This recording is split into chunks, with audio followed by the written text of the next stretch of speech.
She was a Buryan teacher who became known nationwide for her crime and what happened after she left prison. It was the definition of a tabloid sensation. Mary Kay Letourneau, of course known by many in this area, making headlines in the 1990s. An elementary school teacher imprisoned for raping her 6th grade student before giving birth to 2 of his children and eventually marrying him. More than a quarter century later, the story has inspired May December, directed by Oregonian Todd Haynes. Friends of mine, very dear friends of mine, beloved, brilliant friends of mine, were kind of obsessed with it. And so it was in the periphery of my awareness.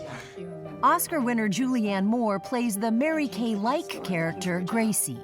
Did you draw from her?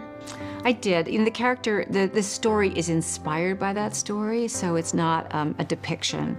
But I did look at it for inspiration and watched some documentary footage and read some about the case, and it's fascinating.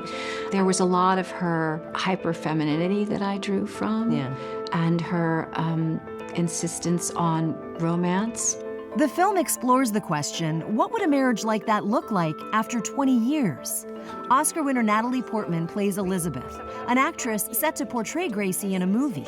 For research, she spends time with the family, but her interest turns into something more complicated. Your performance is just so meta. I mean, first of all, would you like to just clarify that's not exactly how you approach every role? Just to make it clear. What if I was like, actually, it's exactly I was just playing Natalie Portman. I shouldn't have said that. In the middle of it all is Joe, Gracie's husband, stuck in a state of arrested development, heartbreakingly played by Charles Melton. The set that he created and how intimate we all kind of became to tell this story because every second mattered. They shot the entire film in just 23 days, and it's like watching a masterclass in acting.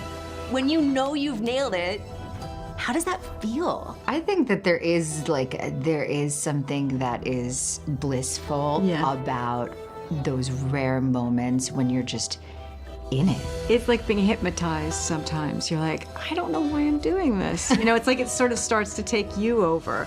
May December raises more questions than answers by design, intentionally leaving audiences reflective and unsettled. I feel like this movie is my new litmus test. Like if someone watches it and isn't deeply disturbed, I don't know if we can get along. Thank you. That's great. This sort of forces you to draw your own conclusions because nothing is served up to you.